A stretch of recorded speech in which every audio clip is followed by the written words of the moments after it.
Então, gente, boa tarde a todo mundo que está aqui, né? Todos e a todas. Sejam bem-vindos e bem-vindas. Muito bom poder reunir esse grupo, né?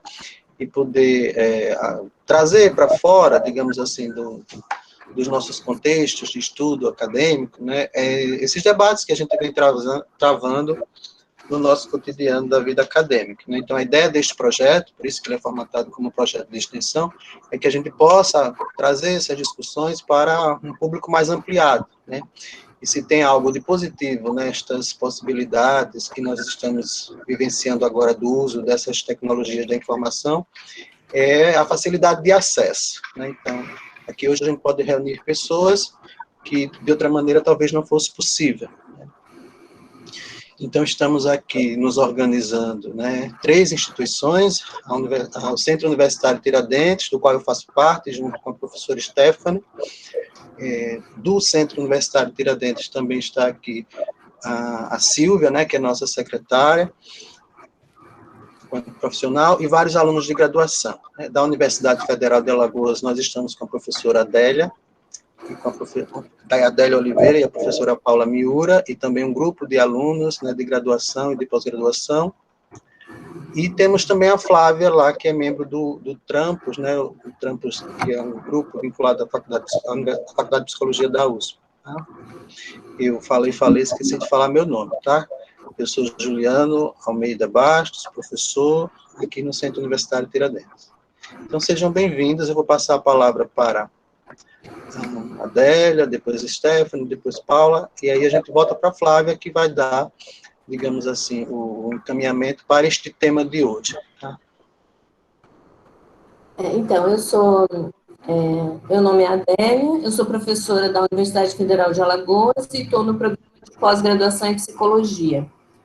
A gente desenvolve pesquisas num grupo de pesquisa que é intitulado Epistemologia e a Ciência Psicológica. E temos desenvolvido uma série de pesquisas que denotam preocupação com essas questões sociais e a relação da psicologia com elas. Então, é uma grata satisfação estar aqui e compor esse grupo. Eu fiquei muito feliz de estar fazendo parte, né, desse projeto que se inicia agora. Então, eu fico muito feliz e dou um saludo ao Julián, muito prazer em conhecê-lo. É isso, obrigada. Acho que sou eu, né? Pode ser, Stephanie, depois Paula. Pronto, rapidinho, só agradecer mesmo, né, pelo convite, Juliano, quando veio conversar comigo. Primeiro, sou Stephanie, né? Sou professora, né, da UNIT, como o Juliano já me apresentou. Tenho uma experiência dentro da psicologia da saúde, tanto como pesquisadora, como professora. Já trabalhei em alguns serviços também relacionados à saúde. E fiquei bem feliz, né, com o convite. Acho que são questões bem pertinentes e que têm sido... tem feito parte, né, das nossas vidas nesses últimos tempos. Então, eu tenho me aproximado de algumas discussões, apesar de não ter uma aproximação tão intensa, né, dentro de um contexto de pesquisa, enfim. Mas eu tenho me aproximado dessas discussões e fiquei bem feliz com o convite, e vamos nós, né, para essas discussões. Professora Paula. Boa tarde, sou a professora Paula Urquius Miura, sou professora do Instituto de Psicologia da Universidade Federal de Alagoas, na graduação e na pós-graduação. Também estou no grupo de pesquisa do CNPq, junto com a professora Adélia, Epistemologia e Ciência Psicológica, e venho desenvolvendo pesquisas na área de violência doméstica contra criança e adolescente, tanto que vai ser uma das temáticas do próximo encontro, projeto de extensão. Eu agradeço muitíssimo, Juliano, e todos que compõem a equipe por estar participando desse momento, desse projeto, e estou à disposição. Bom, obrigada. Flávia, antes de voltar para você, eu acabei aqui me empolgando nas boas-vindas e esqueci de trazer informação, né? A gente fez a divulgação, a equipe organizadora está fazendo uma divulgação muito boa, mas eu gostaria de registrar aqui, né? O que é que se trata, né, esse projeto de extensão. Então, é um ciclo, de fato, de eventos, né, de debates sobre temas contemporâneos, né, a gente chamou de questões sociais e a relação que a psicologia tem com isso. Então, nós temos este encontro de hoje, teremos encontros até dezembro, que serão devidamente divulgados, né, com temas diferentes, com debatedores diferentes, com professores mediando também, né, sempre um de nós fazendo essa mediação. Acho que é importante esse esclarecimento. Ok, vamos lá, Flávia. Eu vou desligar minha câmera e meu microfone para a gente poder ter uma qualidade melhor. Se vocês puderem fazer isso também, vocês todos que estão aqui, acho que a gente consegue manter uma qualidade melhor da transmissão. Então, vamos lá. Pessoal, boa tarde. A gente vai dar início hoje, acho que os professores já falaram um pouco de como é que a gente vai proceder nesse projeto de extensão. Eu estou olhando assim porque eu estou com duas entradas aqui, tá? Então, só para vocês não acharem que eu estou olhando aqui para a apresentação em si e tem a câmera aqui, mas vamos lá.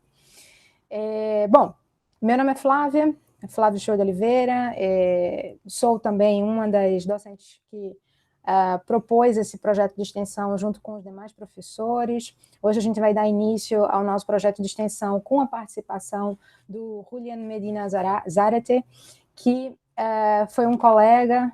Uns minutinhos antes de começar a gravação, eu expliquei um pouco, né? Nós nos conhecemos quando do meu estágio de doutorado na Universidade de Cardiff. Vou apresentar um pouco do que o Julian vem estudando, de como ele vem estudando, e pensar também as similaridades do que a gente vem discutindo juntos, inclusive, né? Porque ele se tornou um grande parceiro de trabalho também. Bom, não vou repetir aqui, mas acho que é importante trazer para a gente, né?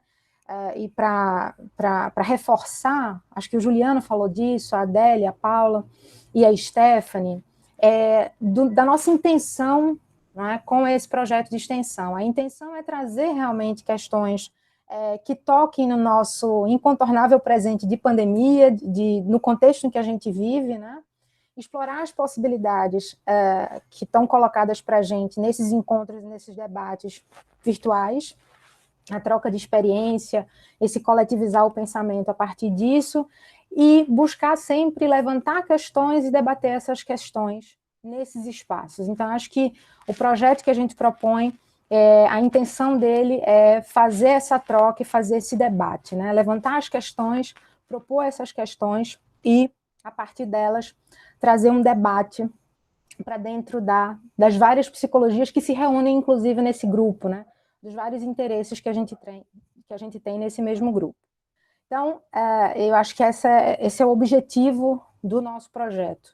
E hoje a gente vai iniciar com uma temática que me é muito cara também ao Julian, que é o empreendedorismo, principalmente no contexto latino-americano, no contexto brasileiro e no contexto colombiano, né?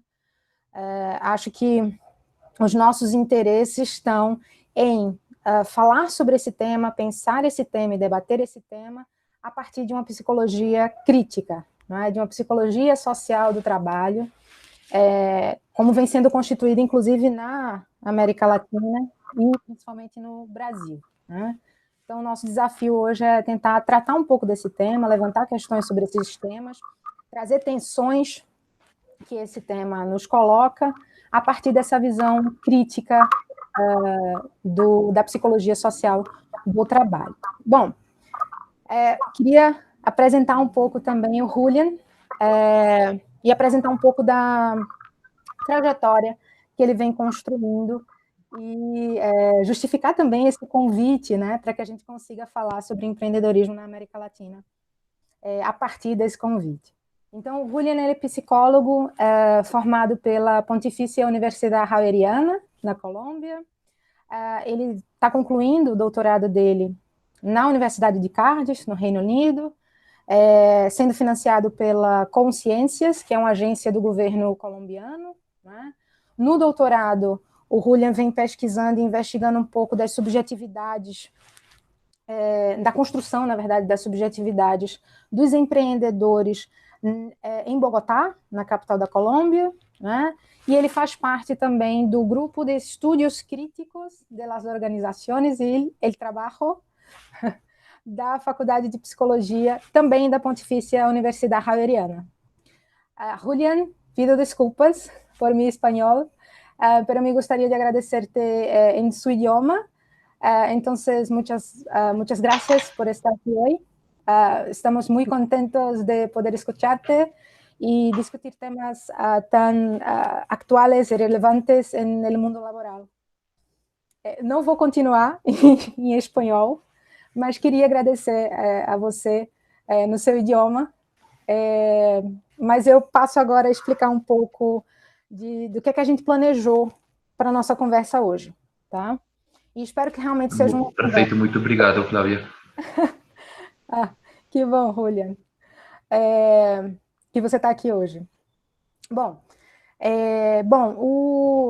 o tema, né, que a gente vai tratar, o tema que a gente está tratando hoje, ele é um tema, como eu já falei para vocês, muito caro a mim, ao Julián. Eu me dediquei a esse tema na tese de doutorado, e por isso a nossa aproximação, inclusive de trabalhos, de escrita juntos. Eu vou fazer uma breve fala introdutória sobre algumas questões que eu tenho pensado na minha formação de mestrado e de doutorado, né? Logo depois, o Julián vai trazer algumas questões que tocam, né, o nosso momento, que tocam a nossa vida no meio dessa pandemia, e logo depois a gente abre, né, para um debate mais amplo, tanto entre o Julián e eu, quanto com vocês que estão hoje aqui. Então, eu espero que a gente, a partir das nossas falas, a partir do que a gente vai trazer aqui, a gente suscite aí questões e debates que a gente possa conversar e ampliar essa troca, né? Porque como eu acho que eu venho aprendendo um pouco nesses espaços de troca, né? Eu não consigo pensar sozinha, e eu acho que isso está acontecendo, né, com muitos de nós que estamos aqui hoje. Então, eu acho que essa procura por troca, por coletivizar o pensamento, ela é extremamente relevante no momento que a gente está vivendo, e é isso que a gente quer hoje, né? Pensar juntos, debater juntos e fazer esse coletivo de pensamento funcionar aqui nesse encontro, né? Então, vamos lá. Vou trazer a minha fala introdutória para depois repassar para o Julián.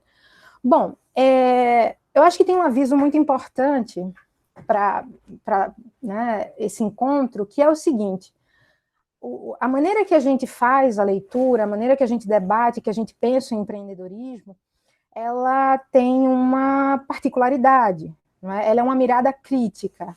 A temática e, inclusive, o título que a gente deu para esse encontro, ele tem já esse aviso, né? Nós estamos falando do empreendedorismo por uma mirada, por uma perspectiva que ela é crítica.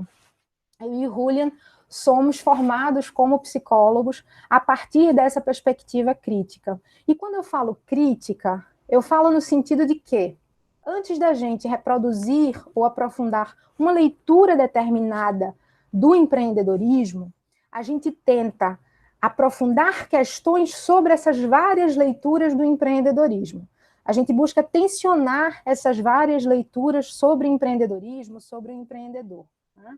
Eu diria que uma visão e uma perspectiva crítica é isso, é trazer tensão, é trazer perguntas para aquilo que se dá, né, ou se reproduz como sendo essa ideia, discurso, prática empreendedora. Então, é um primeiro aviso que eu gostaria de dar, né, remetendo, inclusive, ao título que a gente deu a essa nossa conversa. Bom, dito isso, eu acho que eu passo para alguns pontos que eu juntei aqui, porque eu falo demais.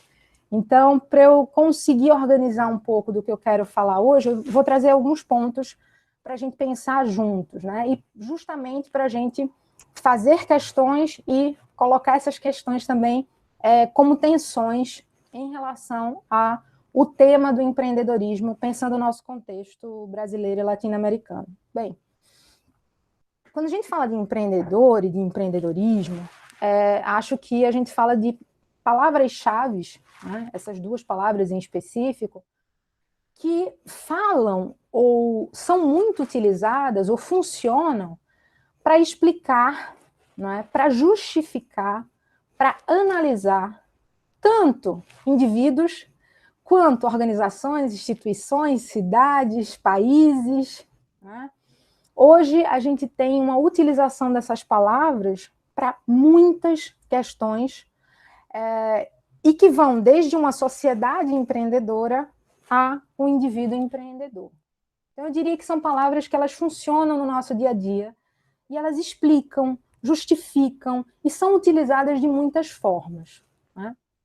Por isso, eu comecei a pensar, e acho que o Julian também, essa repetição tão grande, tão forte de que nós somos, né, empreendedores, de que a sociedade é empreendedora, de que temos que formar empreendedores na nossa educação, que eu comecei a me perguntar, né, mas o que é bem isso, empreendedorismo? Por que a gente precisa ser empreendedor? Eu comecei a lançar essas questões, acho que Julian também, como já falei, né? E comecei a notar, bom, empreendedor e empreendedorismo, eles começam a ser palavras que são utilizadas para dar sentido a muita coisa, né? Para explicar muitos funcionamentos da nossa sociedade, para justificar, para, de certa forma, dar sustentação, né, ao que acontece nos mundos do trabalho hoje, né? Vejam que coisa interessante, e aí eu vou pedir aqui só para trazer uma figura aqui,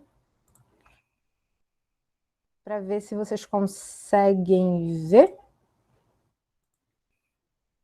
Se conseguirem, por favor, me dizer se estão conseguindo visualizar.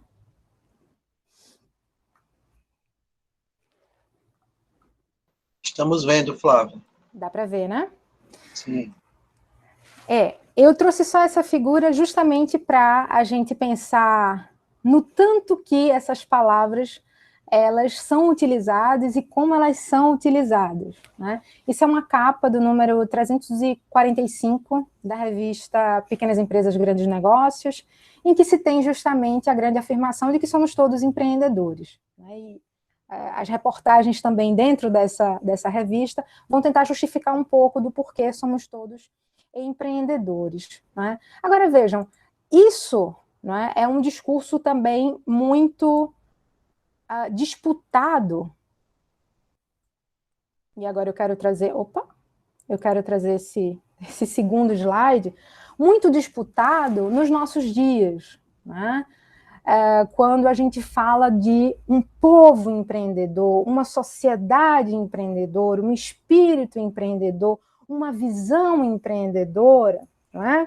Quando falamos que somos ou que devemos ser CEOs de nós mesmos, empresários de nós mesmos, né? A gente está fazendo funcionar essa ideia, esse discurso e essas práticas empreendedoras, né? E vejam que coisa interessante com os exemplos que eu estou trazendo aí, como, ao mesmo tempo, o empreendedorismo é localizado no passado, nesse povo, não é, que constrói e, por construir, é visto, né, e caracterizado como empreendedor, e como aquele, não é, também que tem um futuro a partir desse empreendedorismo. Não só futuro, mas espírito, não é? Não só futuro, mas também inspiração para ser mais empreendedor. Então, o que eu estou tentando trazer com esses exemplos é, primeiro, a disputa que esses termos, não é? Ou mais do que a disputa, como eles funcionam, não é? Na nossa atualidade. Aí eu trouxe alguns elementos de várias figuras, principalmente da política no Brasil, né? E de como isso vai funcionando nesses discursos, de como o empreendedorismo ele vai sendo utilizado para caracterizar um povo, para caracterizar métodos, né? Então, ser empreendedor para ser empresário de si mesmo, né? E vai caracterizando, de certa forma, a nossa vida, né? É muito interessante quando a gente pensa que nas capas de revistas, até da própria Pequenas Empresas, Grandes Negócios, Exame, as capas têm um chamado, né? Seja seu próprio chefe, aprenda a empreender, invista em si mesmo. Todas essas frases, esses imperativos, eles vão trazendo para a gente um pouco do que é esse empreendedorismo e de como ele funciona, né, no nosso dia a dia. Bom, o que é que eu quero dizer com isso? Eu estou querendo dizer que o empreendedorismo e o empreendedor, eles começam a funcionar, ou começam a ser utilizados como formas de mediar as nossas relações, formas de nos também, né, com que a gente lide com nós mesmos, né? Então, nós temos que nos exercitar para sermos empreendedores, né? O que é uma coisa interessante da gente pensar, como esse exercício de si mesmo dentro do empreendedorismo. E esses termos vão trazendo essas mediações das relações que a gente tem com a gente mesmo e das relações que a gente tem com os outros, né? Com as outras pessoas, com as instituições, com as organizações que nós temos como seres sociais, né? Bom, muitos vão dizer que empreendedorismo é comportamento, é atributo, é habilidade, é espírito, é competência, faz parte da educação, tem que estar na educação, faz parte da cultura, né? Faz parte de uma modernização, faz parte de um desenvolvimento. Vejam como esse termo ele é utilizado para muito e para diferentes coisas na nossa sociedade. O que eu quero dizer com isso também é que são palavras muito celebradas, né?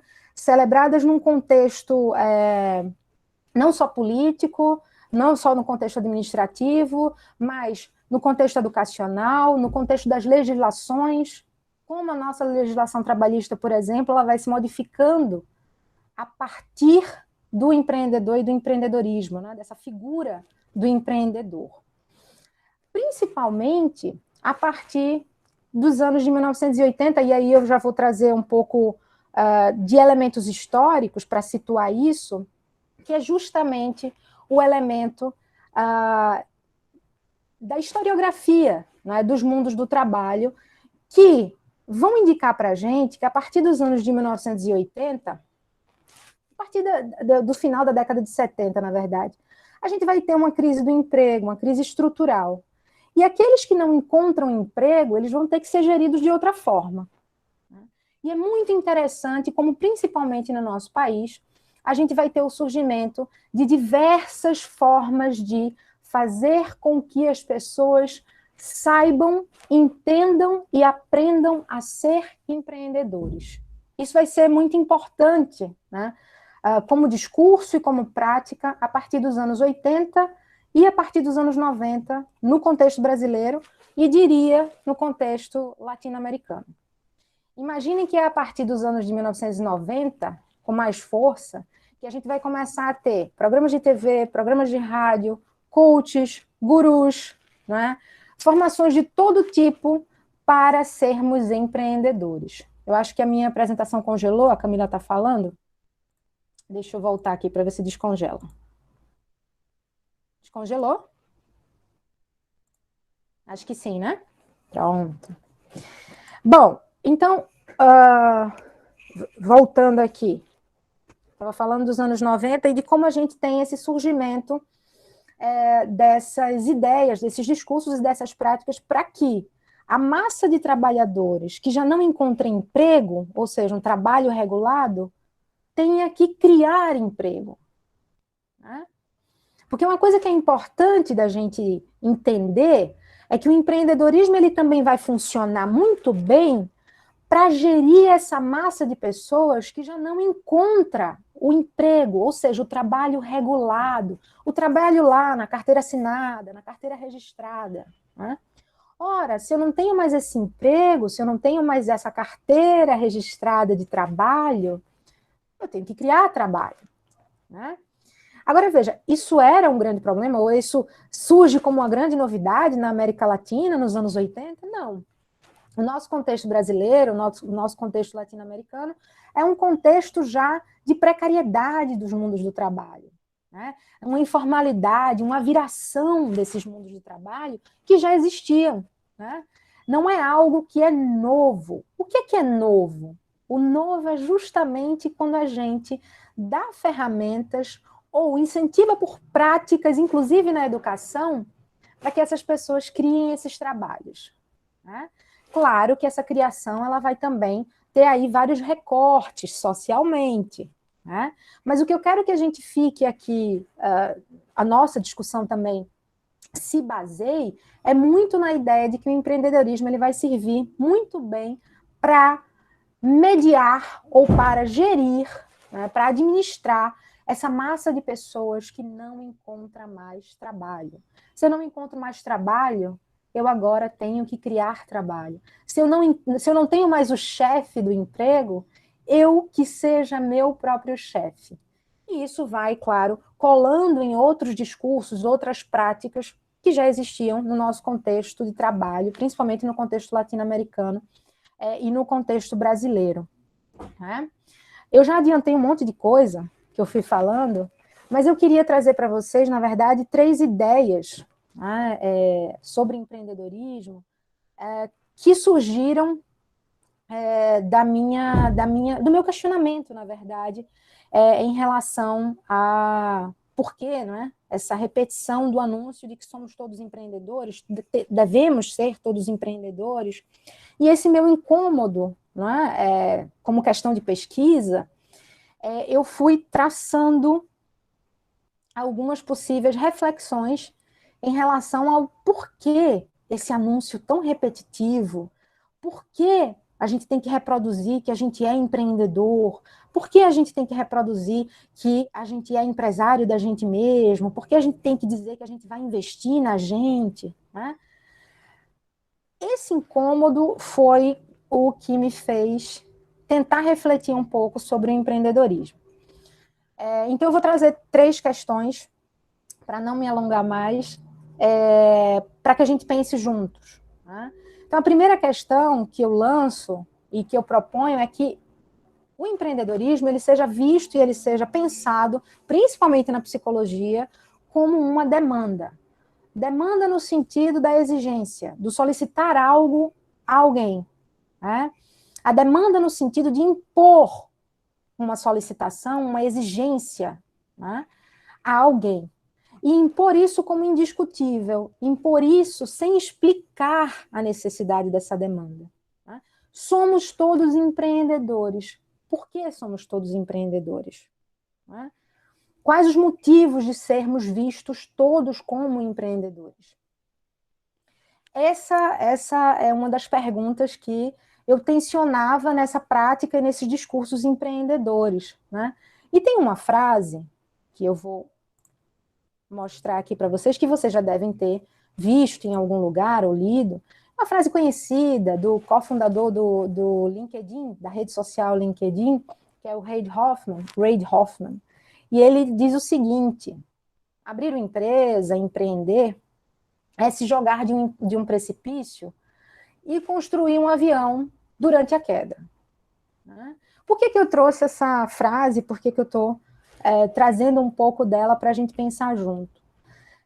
Primeiro porque ela fala, não é, de um exercício do se jogar no abismo, que é muito importante para a gente entender essa demanda empreendedora e esse solicitar algo, né? Quando a gente solicita a gente mesmo, né? Esse se lançar no abismo, né?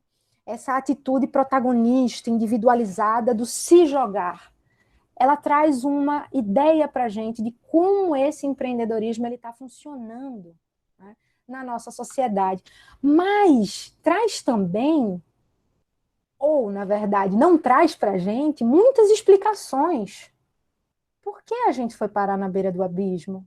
Por que se lançar de lá? Quem é que tem paraquedas? Quem é que tem algum recurso para montar o avião durante a queda? Isso não é explicado, né? Isso de nenhuma forma é colocado nessa ideia de mobilização, nessa demanda, né?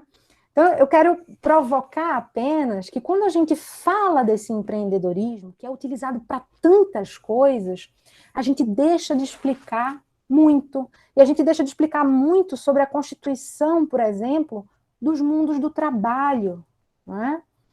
Das desigualdades fundamentais né? E aí eu digo fundamentais porque são realmente fundamentos da formação de mercado de trabalho latino-americano, de mercado de trabalho brasileiro, e a gente passa, né, a ter esse protagonismo individualizado de um exercício de si mesmo, né, que não responde a essas outras questões. Por que esse lançado abismo? Né? Que tarefa monumental é essa de construir um avião durante uma queda? Né? A que risco eu me coloco? Que tomada de risco é essa, não é? Que o empreendedorismo ele impõe a esses sujeitos, a essa sociedade, a esse povo? Trago muito mais como uma reflexão para a gente pensar junto, né? A segunda reflexão é como é que isso funciona no nosso contexto. Porque, vejam, é muito interessante a gente pensar que na própria formação que vem ocorrendo a partir de 1990, né, desse povo empreendedor, a gente tem instituições no nosso país que formulam isso, né, que trazem isso com muita força. Mostrei para vocês a revista Pequenas Empresas, Grandes Negócios, uma revista fundada em 1988, né? Desculpe, o programa de TV inaugurado em 1988, e a revista Pequenas Empresas, Grandes Negócios, que vem logo depois, em 1989. Né? Tudo isso foi elaborado e patrocinado pelo Serviço Brasileiro de Apoio às Micro e Pequenas Empresas, o SEBRAE, que todos vocês conhecem.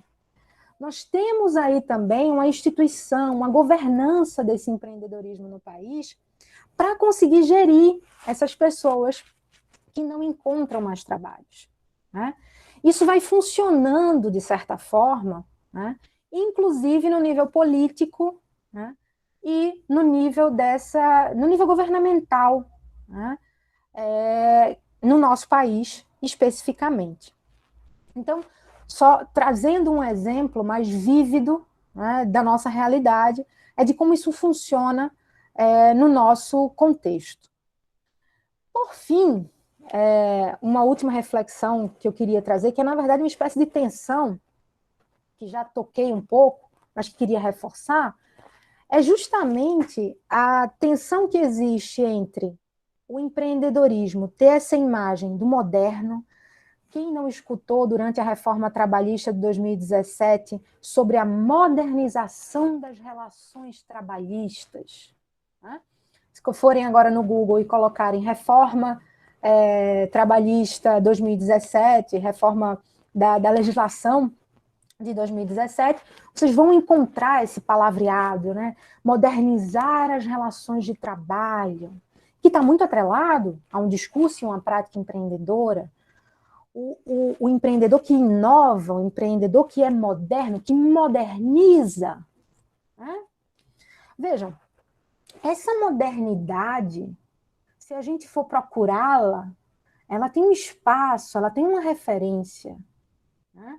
Aqui eu vou lançar, não vou conseguir explicar pela falta de tempo, mas ela tem uma referência euro-americana. Não é?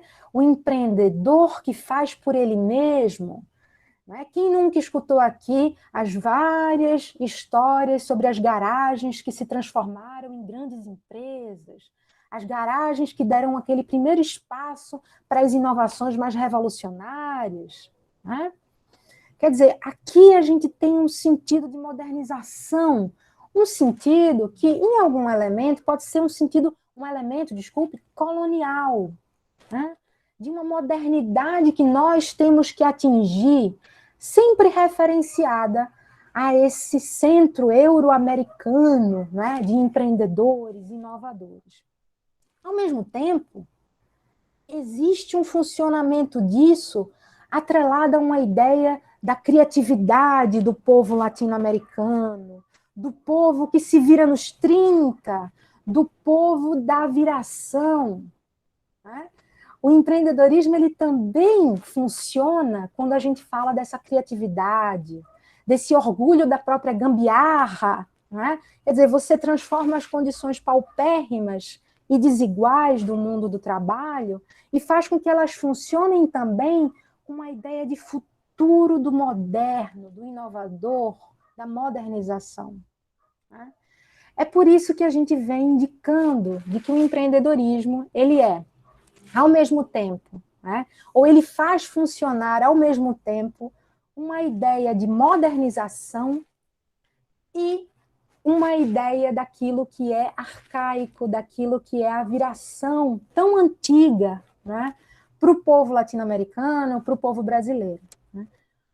O empreendedorismo, ele articula o novo com aquilo que é o antigo, o arcaico daquele antigo com aquilo que é a inovação e o moderno. É a última provocação que eu trago para a gente pensar essa articulação que o empreendedorismo faz a partir dos mundos do trabalho, né? E quero aqui, né, acho que para concluir, voltar mesmo à provocação com a frase do Reid Hoffman, né? Por que mesmo a gente precisa se lançar do abismo? Né? Por que chegamos ao abismo? Quem tem paraquedas? Quem tem o material possível para essa tarefa monumental que é construir um avião durante uma queda? Né? Quem tem as condições para a tomada de risco tão, né, essencial à palavra, ao vocabulário, ao discurso e às práticas empreendedoras? Certo? Já falei demais. Acredito que era isso que queria falar, trazer um pouco dessas reflexões. E queria passar a palavra para o Julian. Acho que, se você quiser começar agora, Julian, vou retirar aqui a minha apresentação. Você precisa que eu coloque a sua? Puedo poner mi presentación acá. Eu vou procurar falar muy lentamente. Perfecto. Si alguien no entiende, por favor, pues puede escribir por el chat. Voy a tratar de poner mi presentación ahora.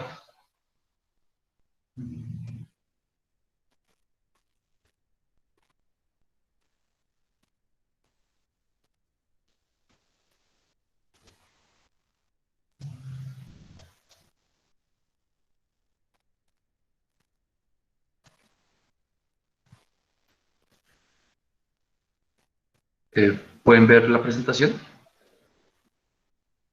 Sim, a gente consegue.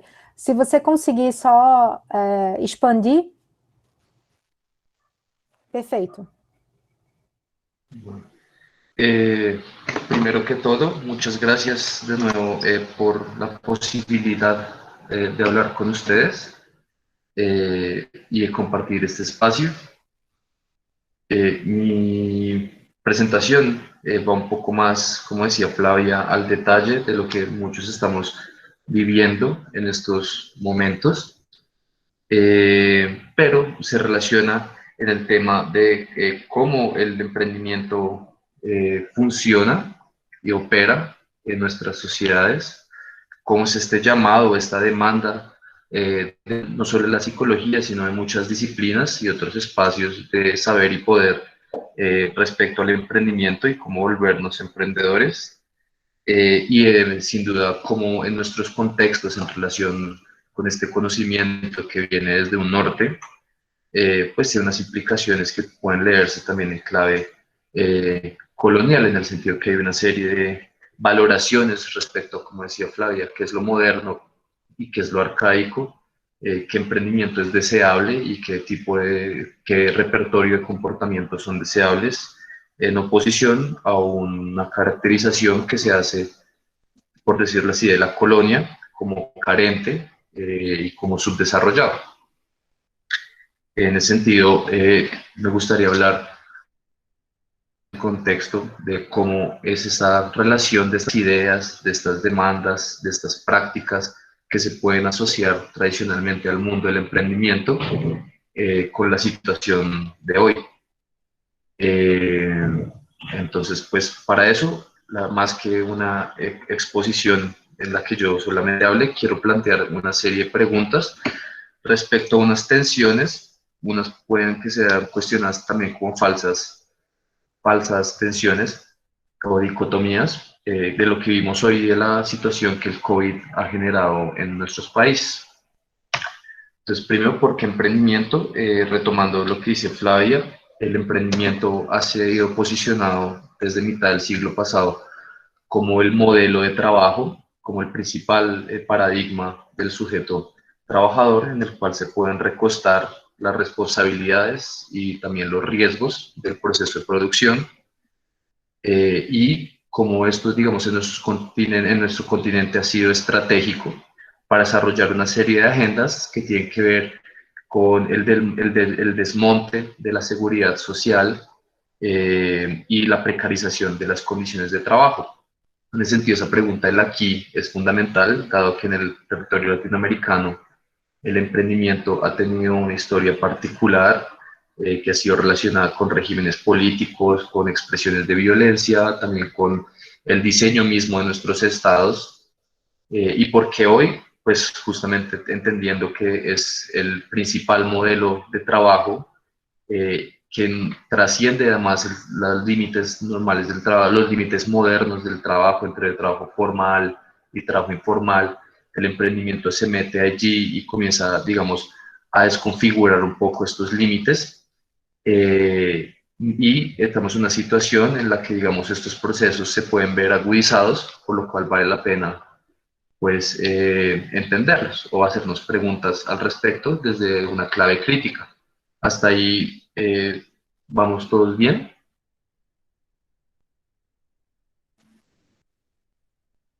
Hola.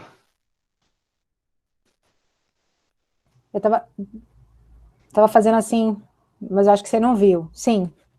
Oh, ok. Sí, yo no estoy viendo la pantalla, yo solo estoy viendo la presentación. Vale, perfecto. Pues esta es la primera tensión de la cual quisiera hablar. Creo que la cual ha acaparado los noticieros y los medios de comunicación y las redes sociales, que es esta dicotomía que se forma, al menos en el imaginario político, entre la salud y la economía, en donde vemos un afán de ciertos gobiernos por salir, por reactivar la economía, a pesar de las condiciones de riesgo. Y por el otro lado vemos también una preocupación social por la salud, por mantenernos en casa, la cual, digamos, nos brinda ahí una atención, al menos en el escenario público. Digamos, en términos del emprendedor, se ve muchas veces esta demanda a encontrar la oportunidad en la crisis, y como de muchos gobiernos, también muchos grupos empresariales y políticos, se comienza a presionar y se comienza a exigir esta actitud de aprovechar el momento de alguna forma para seguir creciendo o para no quedarse atrás en el mercado. En ese sentido, digamos, me surgen a mí personalmente estas preguntas, pues que no me surgen, pero se pueden identificar en los debates, que es cómo se sostiene o cómo se reproduce el mercado, y va en el mismo sentido de cómo se reproduce la cuarentena, en el sentido también de que la cuarentena cumple una función de preservar también el trabajo y garantizar la reproducción del trabajo. Sin embargo, allí quedan unas preguntas que también surgen, que es, por decirlo así, quiénes sí pueden hacer la cuarentena y qué trabajadores pueden permanecer en sus casas relativamente sin afugia, sin tener que salir a la calle, pero también quiénes son esos que tienen que salir, quiénes son aquellos que no pueden costear una cuarentena o que sencillamente en una cuarentena, quienes se ven en situaciones de vulnerabilidad, no solo acá de pronto trascendiendo los límites del mundo del trabajo, podemos entender, digamos, como muchas mujeres se ven forzadas a convivir de pronto con una pareja o con una acosadora dentro de la casa, y como, por decirlo así, también adultos mayores que tienen esta necesidad de salir, de no estar encerrados, se comienzan a ver excluidos en esta organización de quiénes pueden salir, quiénes pueden seguir trabajando y desde dónde. Pero también, digamos, en términos ya de la psicología crítica, también nos debe increpar o cuestionar respecto a la salud. ¿Para qué? Una salud solo para el trabajo, como se está formulando en las políticas públicas y en las recomendaciones de los gobiernos, y para quiénes. También tener en cuenta de cómo el escaso acceso a salud comienza a mediar estas preguntas de quiénes se pueden quedar y quiénes no, o quiénes tienen que salir y quiénes no. Y creo que estas preguntas sirven para escapar un poco de estas, digamos, respuestas simples que suelen popularizarse, como el tema de la disciplina social, o el tema, sí, especialmente ese tema de la disciplina social y la responsabilidad social de quienes sí pueden costear una cuarentena respecto a de pronto quienes les queda más difícil o les es inconveniente ponerse en esta situación. Hasta ahí, ¿bien? Sí, tudo Perfecto. certo. Siguiendo con estas tensiones, quiero aclarar que se pueden relacionar entre todas, no es que haya una jerarquía entre digamos, tensión, problemas o dicotomías más agudas que otras. Entonces, ahí poco a poco también podemos ir hilando estas preguntas para ver también de pronto en qué situación, qué tan compleja es la situación en la que se hacen estas preguntas y que atienden estas preguntas. Entonces, está también entre el individualismo y la solidaridad. No sé si recuerdan las imágenes que salieron al inicio de la cuarentena, de grandes centros comerciales siendo completamente desabastecidos por compradores que, asustados, salen a buscar protegerse. Pero también surgen otras apuestas por acercarse al otro, por buscar esos lazos de solidaridad que de pronto teníamos olvidados o marginados debido pues al continuo, al ritmo en el que se venía moviendo el mundo. Y sobre eso me parece interesante también pensar en cómo estas posiciones respecto a abrirse a la colaboración o retraerse de forma, por decirlo así, egoísta, trascienden las posibles respuestas, digamos, ideológicas, si se quiere decir, en cuanto a personas que tienden más a cooperar o personas que son más individualistas, y estas respuestas, de nuevo, un poco simplistas, que muchas veces se acostumbra a dar parte de la psicología, que no se hace preguntas de pronto en una clave crítica o en una clave reflexiva, y más bien enfocarnos a la sensación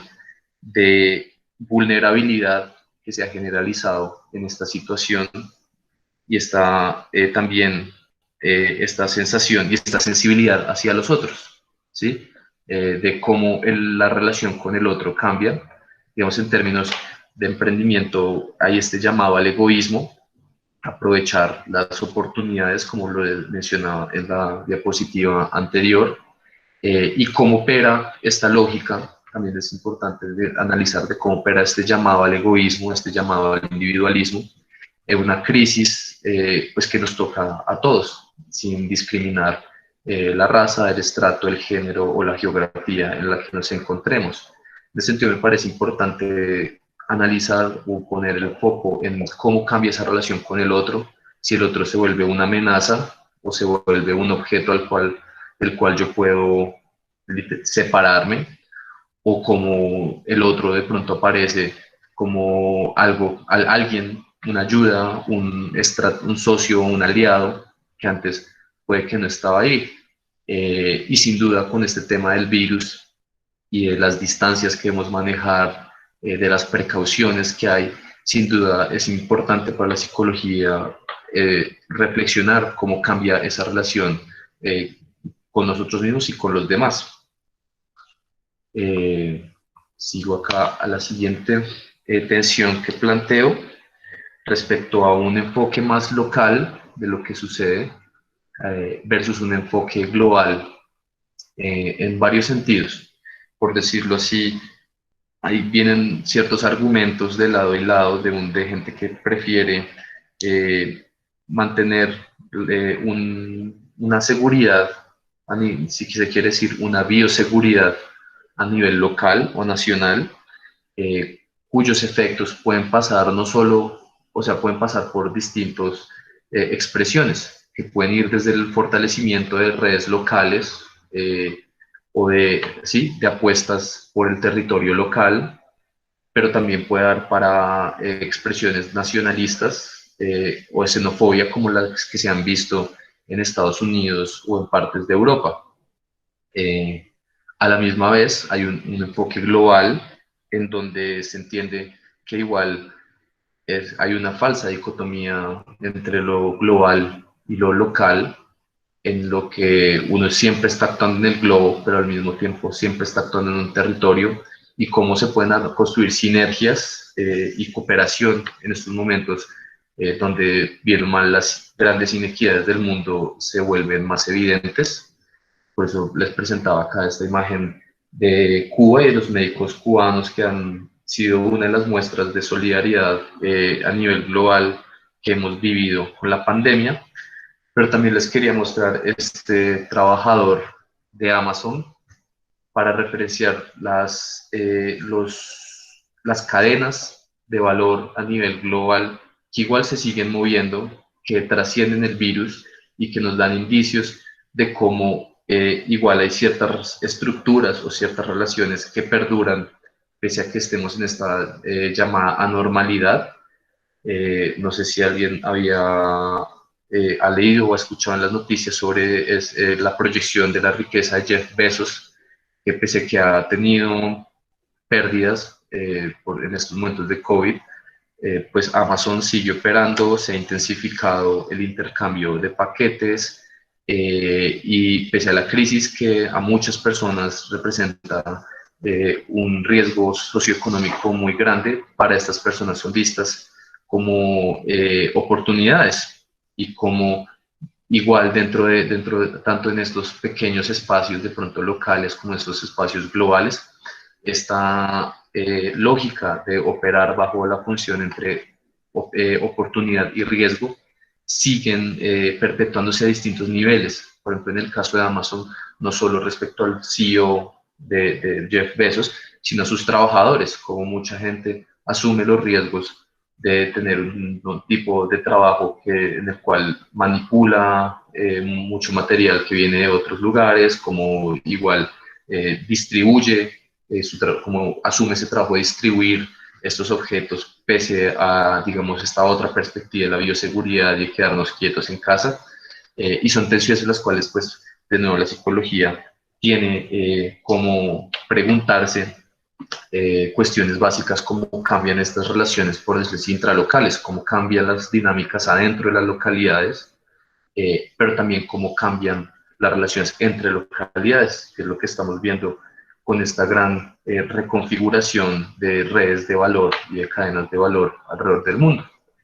Y sí, en ese sentido también, cómo cambia esa relación entre los territorios, entre lo global y lo local, que tanto podemos abstraernos y recluirnos en los márgenes de nuestro Estado-nación o de nuestra comunidad, y que tanto estamos ya arrojados a una apertura a la globalización que nos implica interactuar con demás y nos pone la tarea de determinar las formas de relacionarnos con los demás. Pasando ya casi para terminar, esta tensión que creo que es la que de pronto muchos hemos sentido más en primera mano, que es cómo se reconfiguran esos espacios entre lo público y lo privado, o el espacio íntimo, como nuestras casas, como nuestros barrios, como pues nuestros cuartos, como el hogar cambia cuando todos los otros espacios que están destinados a la reproducción del trabajo deben concentrarse en la célula del hogar. Y por el contrario, tenemos otro cambio en el espacio respecto al espacio público, donde el espacio público ya no tiene una función de habitarlo, como pues lo hacíamos antes de esta situación, sino que el espacio público se reconfiguran en espacios netamente para el trabajo, en donde solamente ciertas personas son las que están permitidas para transitar y habitar estos espacios que antes en teoría eran de todos, mientras en los espacios privados también hay una serie de cambios de otras dinámicas que llegan, otras dinámicas que reconfiguran, otros actores que aparecen o desaparecen, por decirlo así, como puede que nuestros colegas desaparezcan de manera presencial, pero aparecen en otros espacios como el que estamos usando hoy para llevar a cabo esta reunión. En ese sentido, también propongo estas preguntas acerca de cómo se reconfiguran estos espacios, cómo son esos nuevos ritmos, es decir, cómo son esas intensidades a la hora de habitar esos nuevos espacios y cómo esto pues sin duda afecta pues la forma en que nos relacionamos entre nosotros, qué está permitido y prohibido en cada espacio, cuáles son esas nuevas reglas que configuran estas relaciones y sin duda cuál es la función de esos espacios, en la cual yo me atrevería a lanzar la hipótesis, y es que con esta situación hay una completa reconfiguración de los espacios en función a la reproducción del trabajo, tanto espacios íntimos como público, sin duda de distintas formas, en donde igual hay puede decirse una jerarquización entre un espacio público y un espacio privado que se preserva y que se cuida como núcleo de la reproducción del trabajo, y un espacio público en donde donde se asumen riesgos y donde se asumen los riesgos requeridos para igual sostener otro tipo de trabajo. En ese sentido, digamos, en términos de cómo viene esto, seguramente muchos emprendedores hemos visto cómo ahorita los webinars, los cursos virtuales, los modelos de atención virtual han comenzado a regir la agenda, pero al tiempo vemos como una serie de trabajadores que igual se ven forzados a habitar estos nuevos espacios, a habitar estos nuevos viejos espacios, haciendo uso de esta lógica del llamado a asumir los riesgos y de mantener el trabajo. Al menos en Colombia esto sucede durante el debate de si se debe aprobar una renta mínima para ayudar a la gente a sostenerse o cómo esto puede mover el espacio, pero como decía, no solo pasa por la renta o el tener ingresos, pero también pasa por qué pasaba antes en esos espacios íntimos y pues cómo esto cambia. Finalmente, esta creo que es la tensión de pronto sobre la cual más preguntas que respuestas pueden llegar a hacerse, y esta relación entre la política y la gobernanza. Y esta dicotomía la plantea básicamente teniendo en cuenta el contexto de 2019, en el cual distintos lugares alrededor del globo salieron a las calles mostrando su descontento y su malestar respecto a una serie de políticas que igual hoy vemos que se avanza en ellas, pero ya no dentro de una contienda, digamos, política, en donde hay la movilización social se garantiza como derecho, sino dentro de un régimen de gobernanza, en donde hay una sustitución de la democracia, que se refleja a través de los estados de excepción, en la cual los gobiernos comienzan a gobernar a decreto, sin muchas garantías democráticas, y comienzan a avanzar en ese tipo de agendas que habían causado el malestar,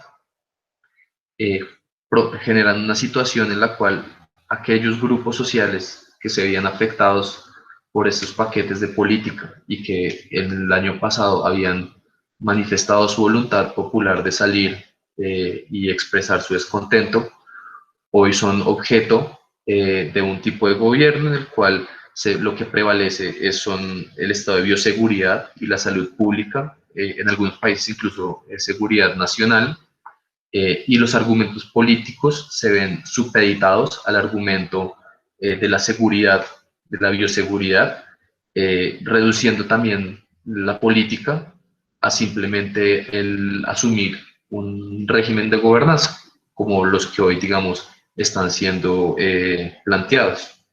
En ese sentido, surgen las preguntas de qué legitimidad tienen esas políticas que se implementan cuando no hay democracia, cuando la gente o los congresos no están pendientes de balancear el equilibrio entre los distintos poderes estatales.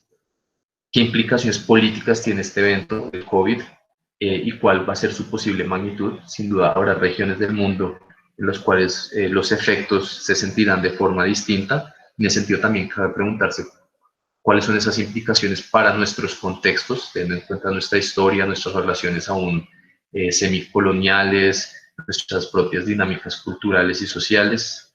Y finalmente la pregunta es de cómo resistir, cómo en esta ocasión en la cual el argumento de la bioseguridad rige el debate público, cómo se producen estas resistencias, cómo se pueden adaptar las luchas o desde qué nuevos espacios se encuentran como plataformas de resistencia. Planteando estas preguntas, me interesa más es que entablemos un diálogo, que cada quien pueda también proponer sus propias preguntas respecto a las distintas tensiones, y no siendo más, pues ya doy terminada la presentación.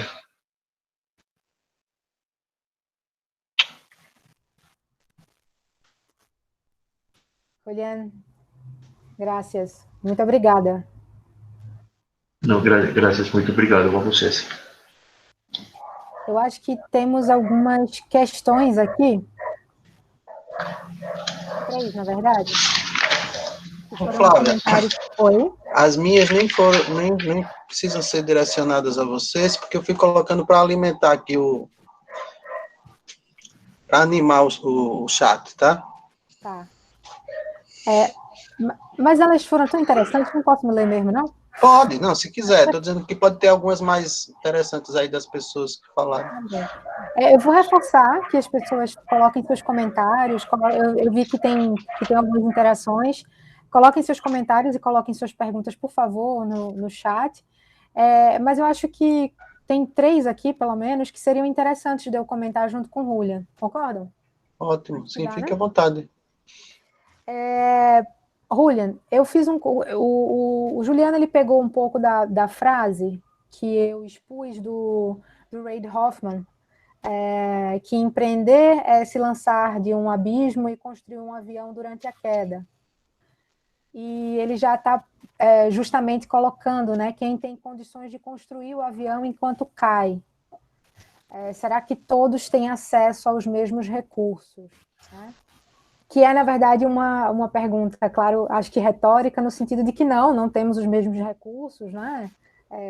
Há uma desigualdade que permeia os mundos do trabalho que tem que ser pensada, né? Principalmente quando a gente conversa sobre empreendedorismo.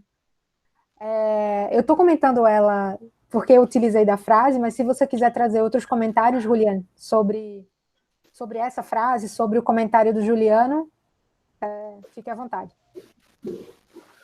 Sobre el lanzarse y el por qué lanzarse. E por que construir um avião, né? Porque acho interessante também essa frase pelo impacto da tarefa monumental que é construir um avião ao cair. Né? É uma impossibilidade.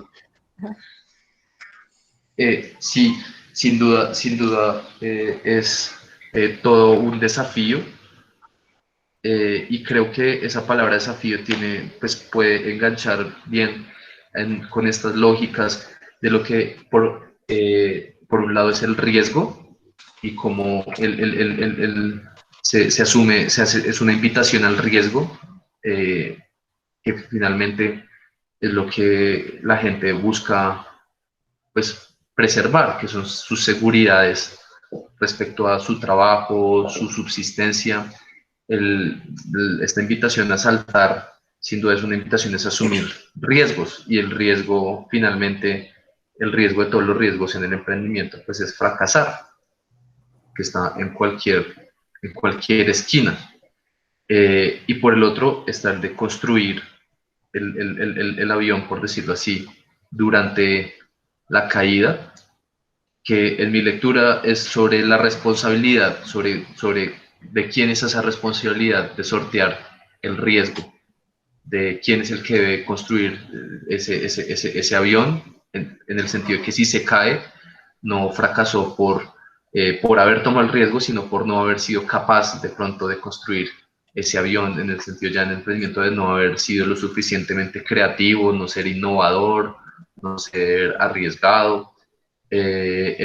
O sea, me parece que es una muy buena metáfora de lo que se puede leer, que, que se puede sintetizar de una forma muy, si se quiere, vulgar, es asuma riesgos y responda por ellos. Sí, lo cual, pues políticamente, teniendo en cuenta los contextos en los que vivimos, es una demanda perversa, viendo la cantidad, sí, el nivel de riesgos en materia psicosocial y socioeconómica en la cual vive la gran mayoría de la gente en Latinoamérica, hacer este llamado al riesgo y después responsabilizar al sujeto individual por el hecho de sortear con éxito o fracaso ese riesgo, sí, me parece sencillamente como muy cínico, un poco una política cínica, si tuviera que llamarlo así. Eu vou ler outra pergunta, e se você quiser comentar em seguida, e depois eu comento, pode ser? A segunda é também uma provocação do Juliano, que ele fala, nós usamos aqui a palavra viração, não sei como seria na Colômbia, quando alguém tem que criar trabalho, né? Se virar. Nós falamos dessa expressão. Acho que, não sei se faz sentido para você, em espanhol. No, de pronto en inglés, ¿cómo sería? I'm not sure how can I translate that to English, but maybe to make ends meet. Sorry, can you repeat? To create, to try to. Oh my God! I just said that. To try to make ends meet. To try to. Yeah. Do you know this expression in English? To try to. No. So you try to create work. You try to just try to create a living. Oh, sí, para subsistir. Sí. Sí. Subsistir. Sí, sin duda.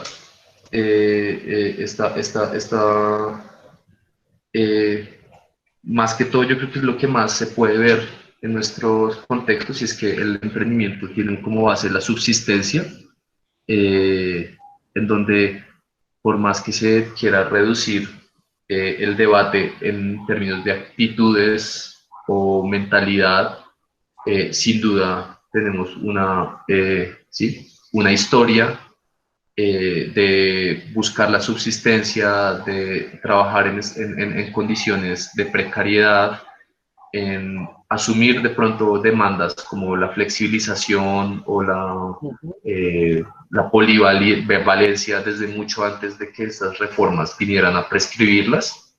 Y con el emprendimiento creo que hay es una romantización de pronto, como Flavia comentaba, de todos estos discursos de nuestra identidad cultural, que somos creativos.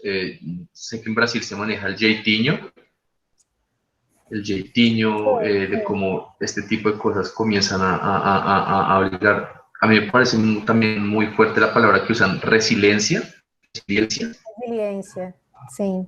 A la hora de caracterizar el sujeto emprendedor, cuando, como Juliano comentaba, tiene que ver más que una resiliencia, es una voluntad de no, ¿sí? de vida, de sobrevivir, de no, ¿sí? Que viene con estas nuevas terminologías que las romantizan y legitimizan ese tipo de comportamientos a nivel social. Sim. O Juliano coloca, né? Passado e futuro, arcaico e moderno se encontram no discurso empreendedor. Né? Ele lança isso como uma questão, já trazendo essa articulação, né? Eu queria só fazer um comentário que sim, acho que quando você coloca, né, que o se virar e garantir isso... Opa! Aqui. O se virar, né, garantir a sobrevivência dos trabalhadores, principalmente no trabalho não regulado, né, se isso pode ser entendido como empreendedorismo. Se o se virar, né, o subsistir, pode ser entendido como empreendedorismo. Você quer responder, Julián? ¿Você quer comentar?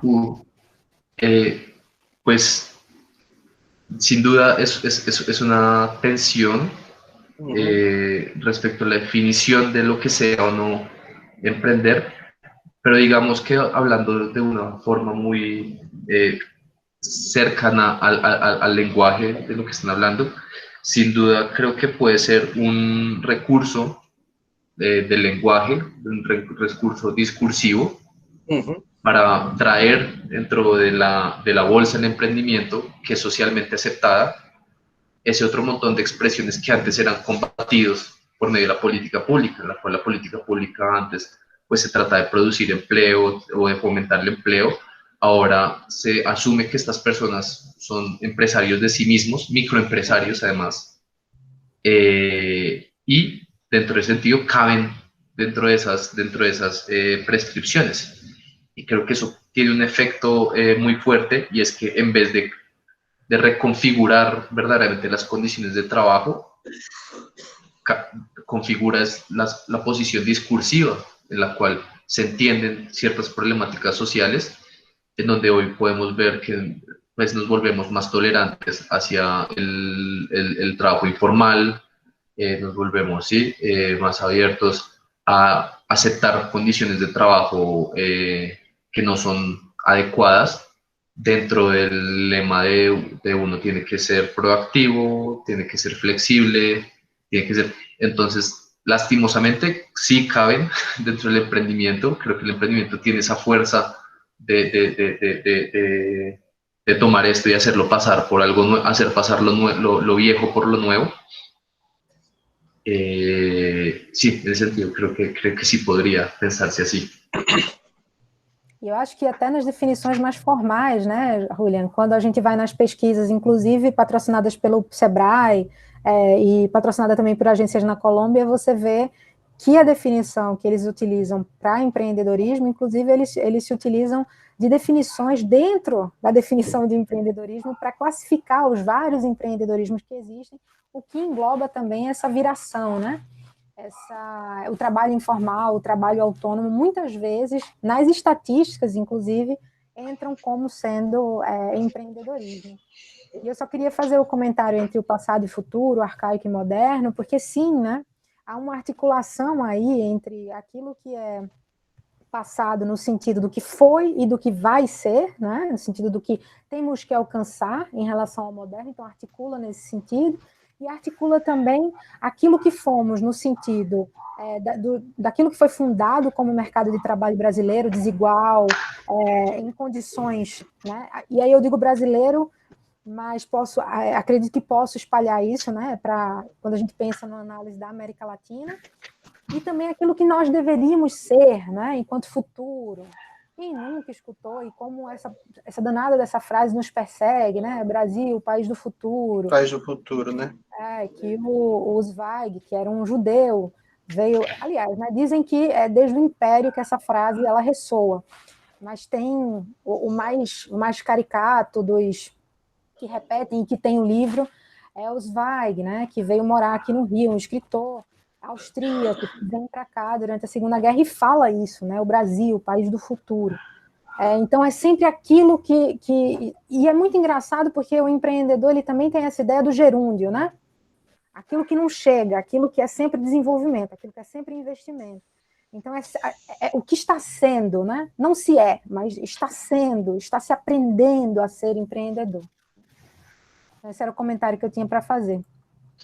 Eu estava aqui, uma aluna, a Bárbara, não quis falar aqui no chat, mas falou comigo pelo WhatsApp, né, sobre esta condição da pandemia, em que ela tem observado muitas pessoas conhecidas que ficaram desempregadas, né, terem que correr, né, para a subsistência, em busca de atividades que lhe gerem alguma remuneração, né, alguma renda.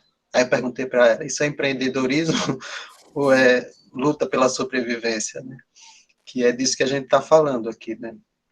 Quer dizer, em que medida isso, quando você isola esse sujeito por não ter mais acesso ao emprego, né, a um Estado que minimamente o proteja, e o torna responsável, né, unicamente por si mesmo, você deixa de levantar esta atenção, que é o que a gente está trazendo aqui, né? Passa a ser um problema totalmente individual, e eu acho que isso que a gente está falando vai ao encontro do que, acho que é uma pergunta que a Adélia fez ali, né? Como é que essa questão chega para a psicologia, o conceito de empreendedorismo, né? Porque vem aí, Flávia pode falar melhor do que eu sobre isso, o Lian também, vem aí uma forma de subjetivação mesmo, as pessoas começam a se constituir enquanto sujeito a partir desta referência, quer dizer, estude, enfim, tenha acesso ao que você puder para se virar, não conte mais com ninguém. E aí, acho que isso que Julian falou na apresentação, né, da individualização ou do egoísmo, também começa a brotar desta forma de pensar que passa a ser a norma também, né, que acho que Flávio fala muito bem disso também. Fala, Adélia. Não, quando eu fiz essa questão também, o que me ocorreu é porque esse termo, ele vem de outra área, né? Acredito que ele tem uma repercussão grande na área da administração, enfim, da área. E aí a psicologia vai incorporar, vai trazer para os seus estudos. Aí, quando ele vem para os estudos, é isso que eu queria perguntar um pouco, quando ele vem para os nossos estudos na psicologia, ele vem com qual é a caracterização desse conceito, quando ele entra na psicologia? Julian, posso comentar primeiro e depois você comenta, porque eu acho que também você pode trazer bastante elementos sobre isso, mas eu queria lembrar só de um psicólogo específico, muito importante para os estudos do empreendedorismo. Então, eu vou fazer primeiro um comentário e depois o Julian pode trazer mais coisas. Quando a gente começa a ler, né, sobre empreendedorismo, acho que tem uma primeira coisa que é muito do que a gente está discutindo hoje. É um termo que serve para muitas coisas. Tem um autor que ele fala assim, olha, cada autor que estuda empreendedorismo vai ter uma definição de empreendedorismo, né? Agora, é claro, numa definição mais histórica, a gente tem aí, a partir do século XVII, século XVIII, economistas, filósofos que vão trazendo essa definição de empreendedorismo.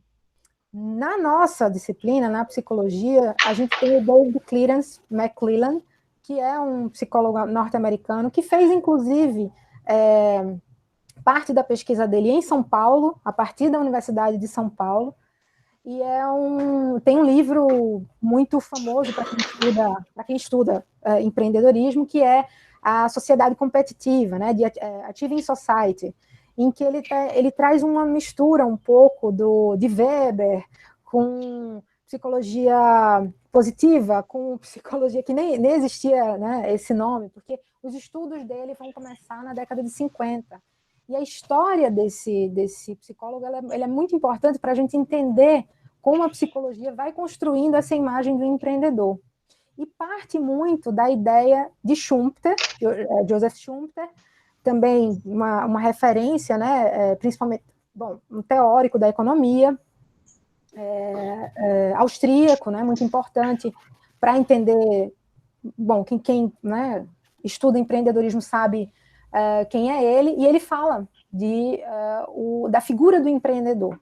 E deixa lá, no famoso segundo capítulo do livro dele, uma ideia de psicologia do empreendedor, e para ali e diz que isso não é o campo dele, que a psicologia tem que tomar o espaço para isso. E o David McClelland, ele toma isso, mistura um pouco com Weber, mistura com behaviorismo, mistura com bastante coisa, desenvolve, né, toda uma temática em relação ao empreendedorismo. Vejam, o curso mais famoso que a gente tem no Brasil, na América Latina, que é o Empretec para empreendedores, ele é todo baseado nas competências empreendedoras que o David Clarence McClelland vai desenvolver nos anos 50, 60. Ele vai ter uma empresa para isso, a MacBear, acho que, se não estou enganada, é o nome, e isso vai sendo desenvolvido na psicologia, né? E é um psicólogo que vai desenvolver a carreira dele toda em Harvard, a partir final dos anos 30 e início dos anos 40, né?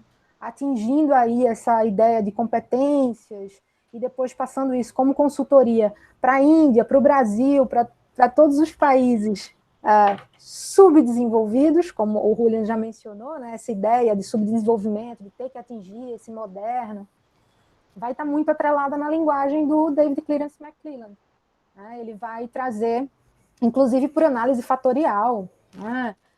Vários elementos dessas competências empreendedores, desses comportamentos empreendedores, que vão fazer parte até hoje do que a gente vê no Sebrae, passando nos cursos, por exemplo, em Empretec. Então, a nossa disciplina tem muita, vou dizer, responsabilidade, né, pela ampliação do discurso do empreendedorismo e como isso, né, vai ressoando no nosso dia a dia, nos cursos que são colocados como cursos de formação para ser empreendedor. Falei demais, acho que o Julian pode... Não sei se quer comentar mais alguma coisa em relação a isso.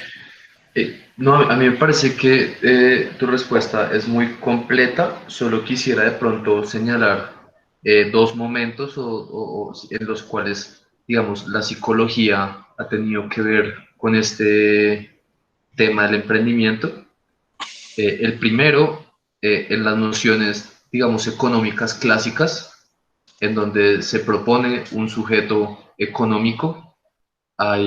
Pues sí, hay usos de nociones de psicología y comienzan a introducirse y a prestarse conceptos entre el management, entre la economía y la psicología para lograr dar cuenta de ese sujeto, el cual va a ser el objeto de gobierno de los regímenes neoliberales. Entonces, por decirlo así, dentro de la misma forma en la que la teoría clásica describe el sujeto económico, podemos rastrear elementos de psicologización de este sujeto para así poderlo prescribir comportamientos a nivel individual.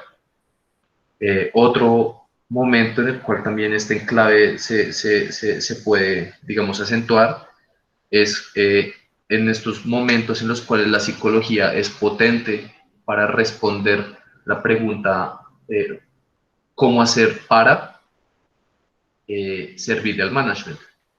En ese sentido, cuando la psicología comienza a responder la pregunta ¿cómo hacer para que la gente sea más motivada, que esté más motivada, o cómo hacer para que la gente asuma más riesgos, se puede ver cómo hay esta hibridación entre la psicología y el management, y se comienza a usar uso a la psicología para responder estas preguntas que, como Adelia mencionaba previamente, habían sido tradicionalmente depositadas en el management, en la administración.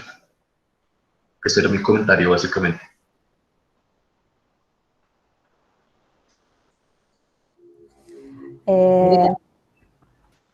Você fez outro comentário também, não foi, Adélia, em relação à produção das vacinas, não foi isso? Não sei se você quer também trazer. Foi, na hora que o Julian falou sobre a falsa dicotomia entre local e global, e me ocorreu um pouco esse retorno que alguns pensadores têm levantado agora durante a pandemia, como a necessidade de uma implementação da indústria local, nacional, rechaçando um pouco essa ideia da livre circulação das mercadorias. Aí eu queria escutar um pouco, e no caso, eu dei o exemplo da vacina só porque é uma coisa mais atual que a gente tem visto. Hoje passou a ser um novo local aí de testagem, o Brasil está sendo também um local de testagem das vacinas, mas não há garantia de que nós tenhamos as vacinas. Então, é um pouquinho queria escutar um pouquinho você sobre isso. Julián, quer comentar sobre? Sí, pues sin duda en Colombia también se ha visto esta reactivación de ciertas industrias locales y muchos, por decirlo así, incluso emprendedores con los que trabajé durante la tesis, están usando esta oportunidad para para hacer sus relaciones comerciales y de producción más fuertes a nivel local.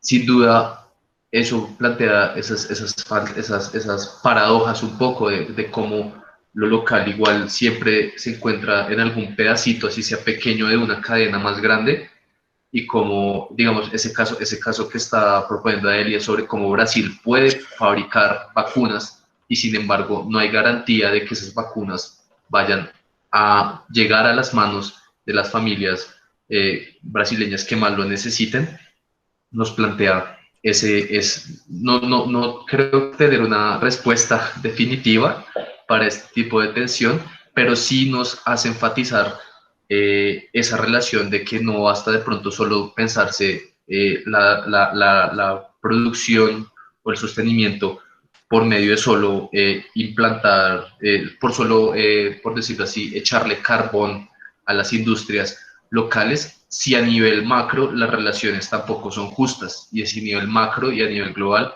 hay relaciones donde unas regiones ejercen relaciones de dominación sobre otras regiones y cómo se usufructan de otras, y si no creo que nos invita a pensar justamente es en la posición de nuestra localidad dentro de una distribución más grande de relaciones.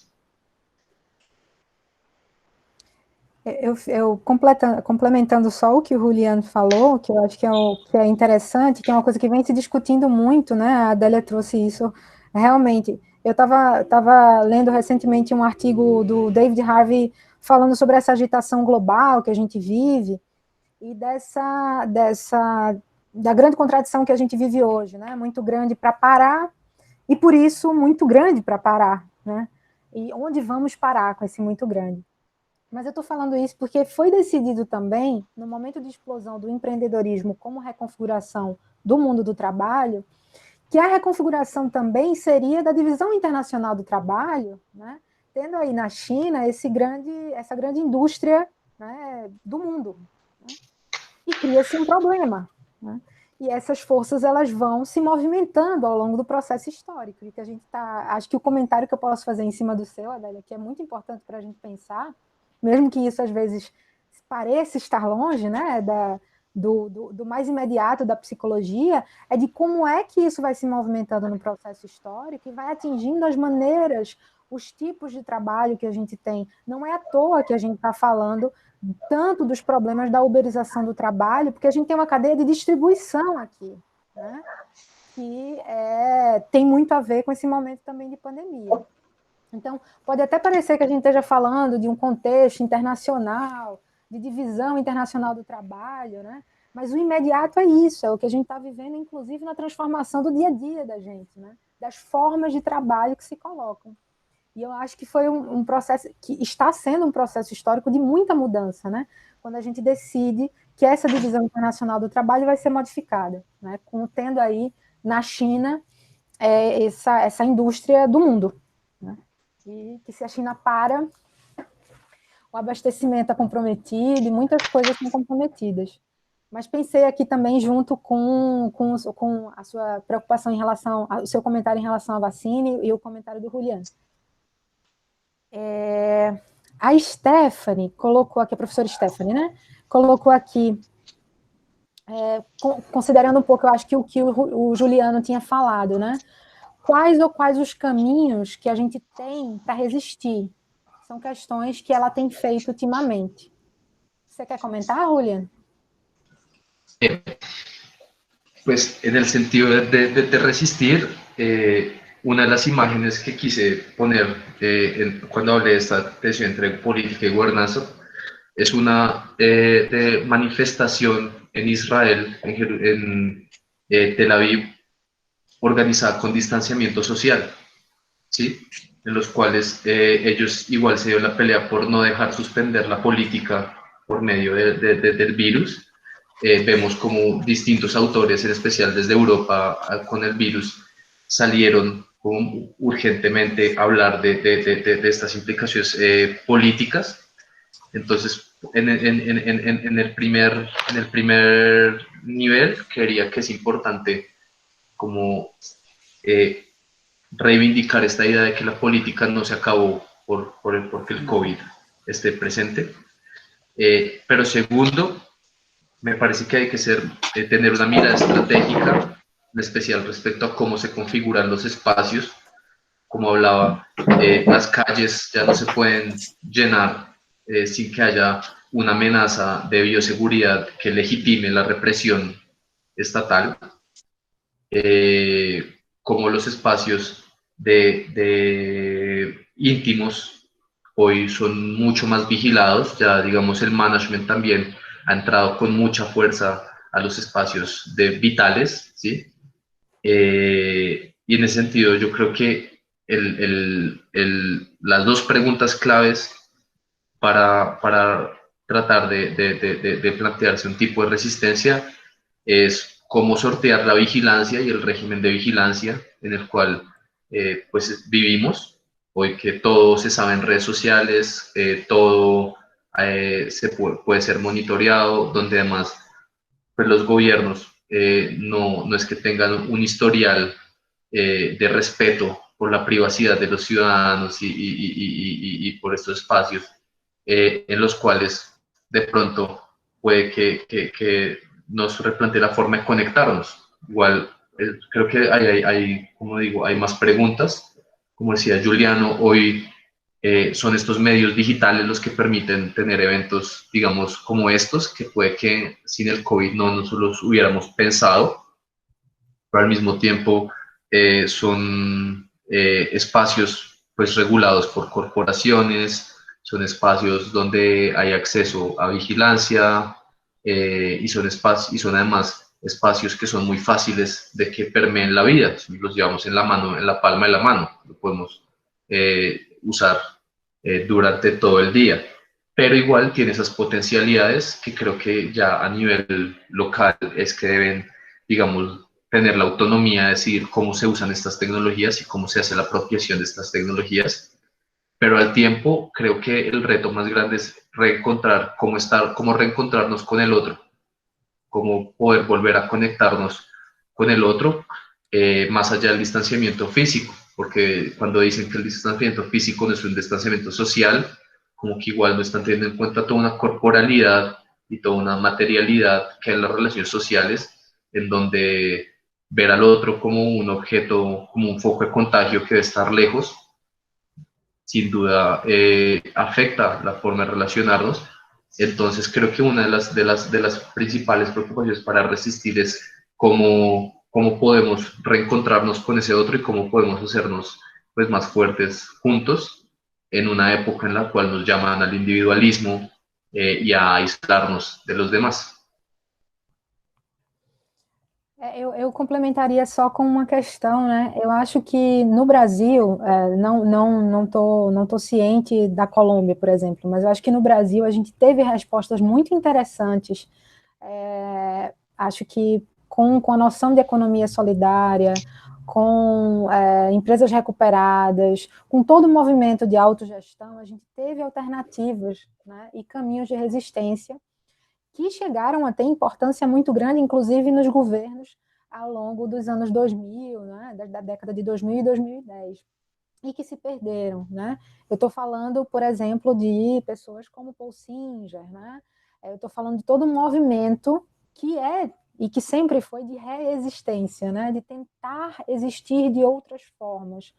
E acho que o nosso caminho tem, né, dessas possibilidades de resistência, e acho que é nossa nosso papel também pensar alternativas, né? A gente está aqui junto, a gente está por mais que distantes, estamos juntos pensando juntos, né? Então, temos muitas possibilidades e alternativas. Eu nunca me conformo, né? Quando a gente só tem uma alternativa, ou só consegue pensar por um único caminho. Eu acho que tem muitas. E eu acho que a história, principalmente recente, da democratização no nosso país, mostra essas possibilidades de resistência. Acho que para concluir, por causa do adiantado da hora, tem um comentário do Josemir, em que ele é um comentário mesmo, que ele fala, né, que crê que o discurso empreendedor, do empreendedorismo, está muito ligado ao discurso da meritocracia, né, onde você se torna diretamente responsável pelo sucesso ou pelo fracasso, né? E aí ele relembra que eu falei, quando questiona, né, se todos teriam os mesmos recursos para lidar com as demandas que nos chegam, né, que são impostas pelo social. E não é uma ligação muito forte com a ideia do mérito, né? Como essa ideia de um mérito que é esse protagonismo individual, né?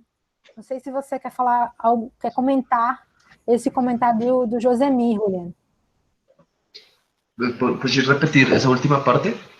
Sim, ele diz que tem muito a ver com o discurso da meritocracia, Sim. Né? E da gente pensar se realmente todos têm os recursos para cumprir as demandas que são colocadas para a gente. Ok. Sin duda, creo que eso es otra de las herramientas discursivas para profundizar esta recarga de la responsabilidad por el trabajo y la economía al individuo, puesto que permite identificar responsabilidades respecto al éxito de un proyecto en un individuo. Sin embargo, voy a poner un ejemplo un poco folclórico. Acá muchos, los cantantes de reggaetón, acá en Colombia, son como esos nuevos símbolos patrios, y en sus redes sociales ellos hablan mucho de cómo ellos trabajaron todo lo que han ganado, cómo suben sus fotos en jets privados, diciendo que ese es el fruto de todo el trabajo.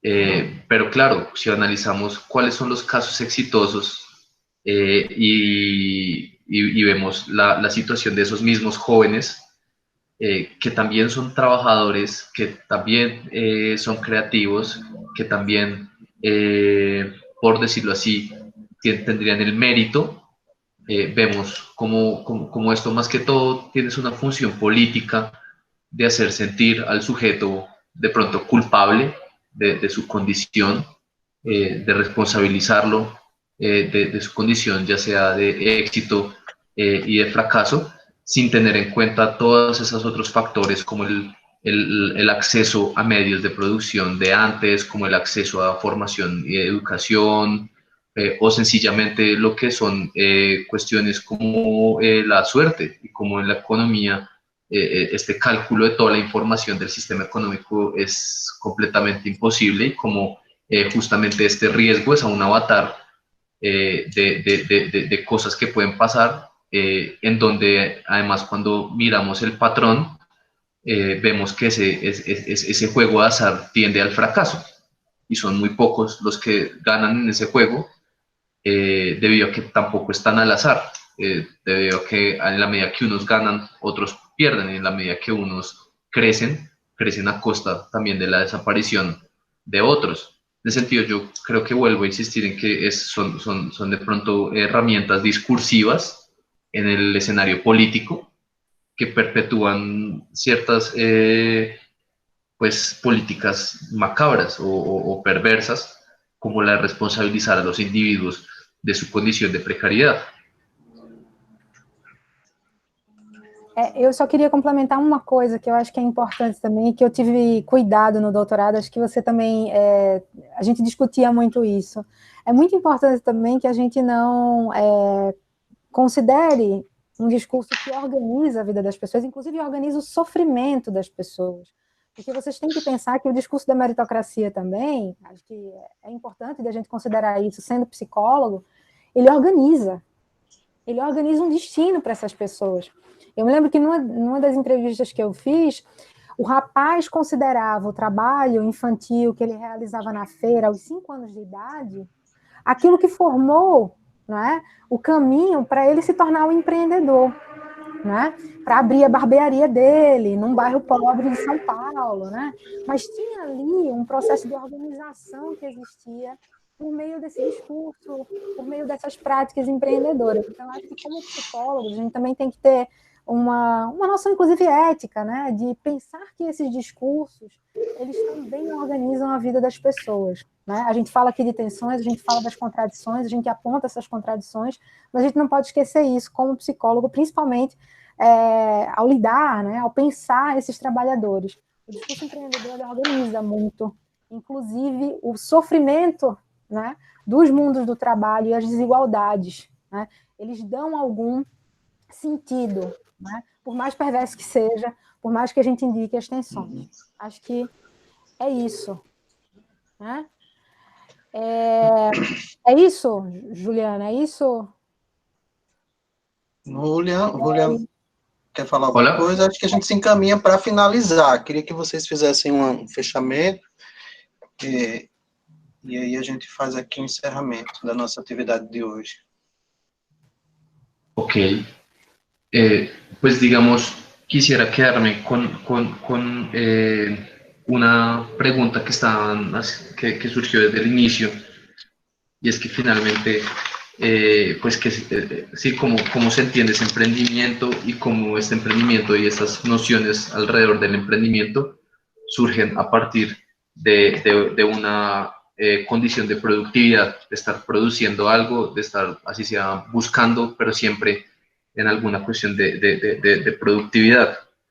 Y en ese sentido creo que pueden, de per se, no es que solucione nada, pero puede haber algún tipo de espacio estratégico a la hora de hablar cuando se busca espacio en la economía, ¿sí? Si se mira estos otros proyectos que ya mencionaron, como es el trabajo solidario, la economía solidaria, el trabajo cooperativo, cuando de pronto esos otros tipos de significantes se pueden poner en un espacio estratégico como es el emprendimiento, de pronto algo interesante puede pasar que cuestione tanto estas nociones de individualismo, que cuestione estas nociones de una avaricia o un apetito económico desaforado, que cuestione estas nociones de competencia a toda costa, y que pues pueden abrir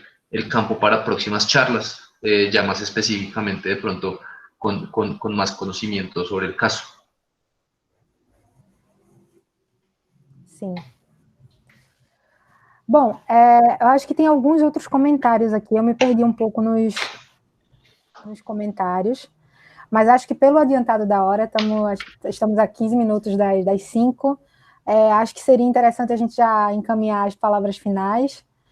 Eu queria agradecer muito o Julian por estar aqui hoje, é uma alegria imensa poder discutir com você novamente, poder trabalhar sempre com você. É um prazer. Queria agradecer a professora Adélia, a professora Stephanie, a professora Paula, que estão aqui, a toda a comissão organizadora também, o professor Juliano. Juliano, quer falar dar algum aviso, falar alguma...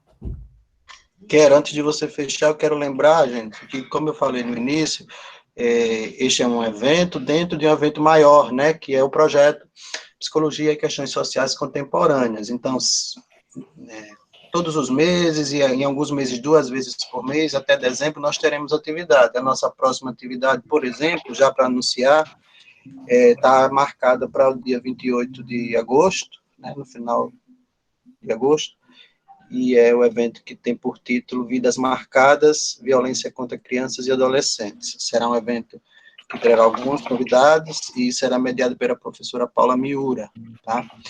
Esse evento vai ser divulgado pelos mesmos canais como este que nós estamos fazendo hoje, mas desde já eu gostaria de anunciar esse nosso próximo encontro, tá? E, assim como Flávia já trouxe os agradecimentos, eu gostaria muito de agradecer o Julian e todo mundo que está participando junto, inclusive as pessoas que se inscreveram estão aqui debatendo, discutindo conosco.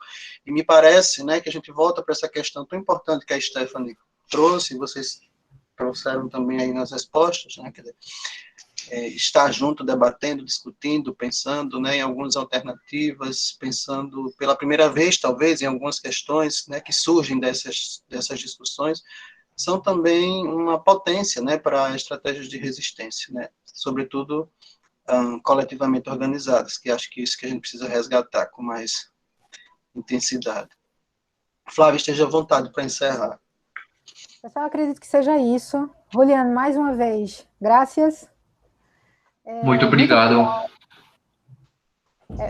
Quer falar alguma palavra final? Acho que também passei para o Juliano e não te perguntei se você queria também. No, yo lo quiero resaltar lo valioso de este espacio y este tipo de conversaciones y que estoy muy feliz de haber podido participar y compartir con todos ustedes. Que bom. Muito obrigada mais uma vez. Pessoal, muito obrigada por estarem aqui, pelas inscrições, por participarem do debate, por estarem com a gente até agora. E eu espero que nos próximos encontros a gente troque novamente com tanta riqueza como a gente trocou hoje. Muito obrigada pela participação de todos vocês. Obrigada especialmente a todo o pessoal da comissão organizadora. E é isso. Vamos para o próximo encontro, então. Vamos até a nossa próxima reunião. Até logo. Um abraço, gente. Até a próxima. Abraço. Até a próxima. Obrigado, Julian. Gracias. Chao. Tchau. Tchau.